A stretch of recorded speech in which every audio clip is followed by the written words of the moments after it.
Welcome! In front of me I have Asus VivoWatch BP and I'm gonna show you how to change the date and time on this watch.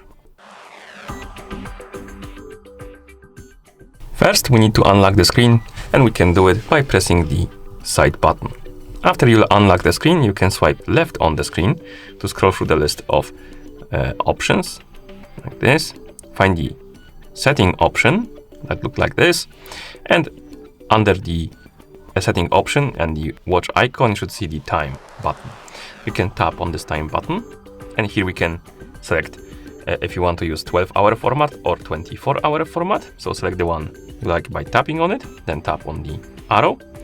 Here we can adjust the time, so we can change the hours by swiping up or down on hours, then minutes. And once you're done, tap on the arrow. Here we can set the year. Again, you can change it by swiping up and down on the screen, then tap on next. Next we have the month and day, like that. And then you can tap on the check mark to confirm. And basically that's how you change the time and date on this watch.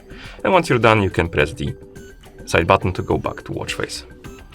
Thank you for watching. If you found this video helpful, please consider subscribing to our channel and leaving a like on the video.